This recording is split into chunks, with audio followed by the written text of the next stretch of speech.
تو آج ہم دیکھ رہے ہیں 13 اگست کی تاریخ کو، ایک ایسا دن جب دنیا میں کئی اہم واقعات ہوئے، کچھ خاص لوگ آئے، کچھ چلے گئے، اور کچھ دن منائے بھی جاتے ہیں۔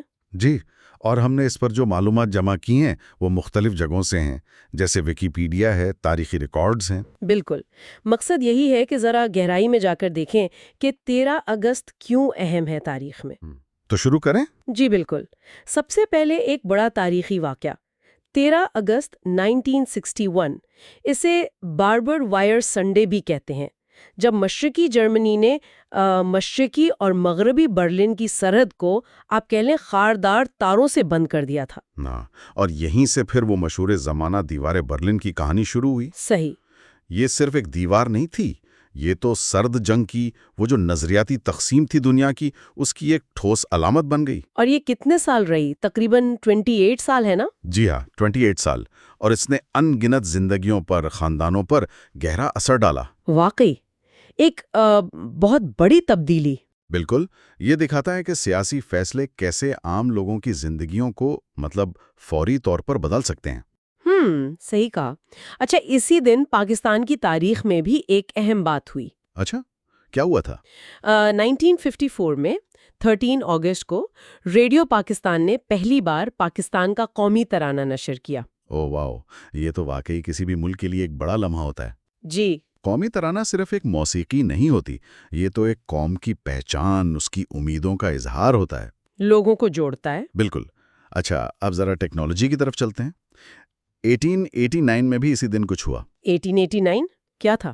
ولیم گرے کو پیٹنٹ ملا تھا پہلے پبلک ٹیلی فون کا، جو سکے سے چلتا تھا۔ اچھا، پبلک ٹیلی فون، یہ تو بڑا قدم تھا مواصلات میں۔ ہاں نا؟ جی، اس نے ٹیلی فون کو زیادہ لوگوں تک پہنچایا، اگرچہ یہ بھی ہے کہ اس ایجاد کو بالکل عام ہونے میں تو پھر بھی کافی وقت لگا۔ صحیح، ٹیکنالوجی آہستہ آہستہ ہی آگے بڑھتی ہے۔ بالکل۔ اچھا، اور 1918 میں 1918 میں اوفا میں جانسن، وہ پہلی خاتون بنی جو امریکی مرین کور میں شامل ہوئیں۔ اوہو، یہ بھی ایک اہم سنگ میل ہے، خواتین کے لیے، خاص طور پر فوج جیسے شعبے میں۔ جی، جو اس وقت تک تو بالکل مردوں کے لیے ہی سمجھا جاتا تھا۔ درست۔ اور اگر تاریخ میں تھوڑا اور پیچھے جائیں، 1521 میں 1521، یہ تو ایسٹک سلطنت کا دور ہے۔ بالکل، اسی دن ہسپینش فاتح ہرنان کورٹیز، اس نے ایسٹیک دارالحکومت ٹینوشٹٹلان کو فتح کیا۔ یہ واقعہ تو نئی دنیا کی تاریخ کا ایک آپ کہہ لیں فیصلہ کن موڑ تھا، ایک پوری تہذیب کا خاتمہ۔ جی، اور عالمی طاقت کے توازن پر بھی اس کے گہرے اثرات ہوئے۔ یقیناً۔ اچھا، اب کچھ مشہور شخصیات کی بات کرتے ہیں جن کا جنم دن ہے 13 اگست۔ سب سے پہلے تو فلموں کے شوقین جانتے ہوں گے، الفریڈ ہچکاک 1899 میں پیدا ہوئے۔ ہچکاک، سسپینس کا بادشاہ، ان کا نام ہی کافی ہے نا؟ ان کی فلم سازی کی تکنیک، کہانی سنانے کا انداز، وہ تو آج بھی مثال ہے۔ سنیما پر ان کا اثر بہت گہرا ہے۔ اچھا، اور کون کون ہے؟ فیڈل کاسٹرو، کیوبا والے، 1926۔ جی، سیاست کی ایک بڑی شخصیت۔ پھر بھارت کی سپر سٹار اداکارہ سری دیوی، 1963۔ او، سری دیوی جی۔ اور پاکستان سے ہمارے اپنے شعیب اختر، 1975۔ راولپنڈی ایکسپریس۔ بالکل۔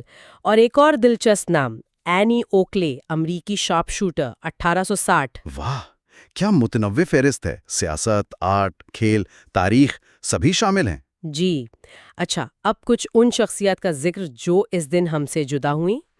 مشہور مصنف اے جی ویلز، سائنس فکشن والے، ان کا انتقال 1946 میں ہوا۔ A G Wells, the time machine, war of the worlds, کیا کمال کے ناول لکھے ہیں۔ جی، وہ صرف کہانیاں نہیں لکھتے تھے، اپنے دور کے سماجی مسائل پر بھی گہری نظر رکھتے تھے۔ ان کی باتیں آج بھی سوچنے پر مجبور کرتی ہیں۔ صحیح۔ پھر ایک اور بہت بڑا نام، فلورنس نائٹنگیل، جدید نرسنگ کی بانی، 1910 میں ان کی وفات ہوئی۔ فلورنس نائٹنگیل، ان کا کام تو انقلابی تھا، نرسنگ کو ایک پیشہ بنایا، صحت کے شعبے میں ڈیٹا کی اہمیت بتائی۔ بالکل، ان کی خدمات کو کیسے بھلایا جا سکتا ہے؟ ان کی میراث آج بھی قائم ہے۔ اچھا، اور پاکستان کی پاپ گلوکارہ نازیہ حسن، 2000 میں اسی دن؟ نازیہ حسن بہت جلدی چلی گئیں۔ جی، پھر بیس بال کے لیجنڈ مکی مینٹل، 1995، اور مشہور شیف جولیا چائلڈ 2004۔ یہ سب بھی 13 اگست کو ہی گئے۔ جی، آخر میں کچھ خاص دنوں کی بات۔ وسطی افریقی جمہوریہ، اچھا؟ وہ آج اپنا یوم آزادی مناتے ہیں۔ اوہ، یہ 1960 میں فرانس سے آزاد ہوا تھا، تو آج کا دن ان کے لیے قومی جشن کا دن ہے۔ جی، اور ایک اور ذرا دلچسپ دن ہے آج، بین الاقوامی لیفٹ ہینڈرز ڈے۔ اچھا، لیفٹ ہینڈرز ڈے، یہ تو دنیا کی تقریباً 10% آبادی ہے۔ ہاں، تو یہ دن ان کی انفرادیت کو منانے کا اور ان مسائل پر بات کرنے کا موقع ہے جو انہیں روزمرہ کی زندگی میں پیش آتے ہیں، کیونکہ دنیا زیادہ تر دائیں ہاتھ والوں کے لیے بنی ہے نا۔ بالکل صحیح۔ تو یہ تھی 13 اگست کی کچھ جھلکیاں۔ ہم نے دیکھا کہ کیسے ایک ہی دن تقسیم کی دیواریں بھی بن سکتی ہیں اور قومی اتحاد کے گیت بھی گونج سکتے ہیں۔ جی ہاں، ٹیکنالوجی آگے بڑھتی ہے، سماجی رکاوٹیں ٹوٹتی ہیں، بڑی شخصیات آتی ہیں، جاتی ہیں۔ یہ سب واقعات مل کر تاریخ کی ایک پیچیدہ سی تصویر بناتے ہیں، اور یہ یاد دلاتے ہیں کہ ماضی کے فیصلے جو بھی ہوئے وہ ہمارے آج پر اثر انداز ہوتے ہیں۔ بالکل، اور مستقبل کے لیے سبق چھوڑ جاتے ہیں۔ اور چلتے چلتے ایک سوال شاید چھوڑ جانا چاہیے سوچنے کے لیے۔ جی، کیا کسی ایک دن کے ان تمام واقعات کو اگر ہم غور سے دیکھیں تو کیا یہ ہمیں تاریخ کے بڑے دھاروں کو اور مجموعی انسانی تجربے کو سمجھنے میں کچھ مدد دے سکتا ہے؟ یہ ایک دلچسپ سوال ہے، اس پر ضرور غور کیا جا سکتا ہے۔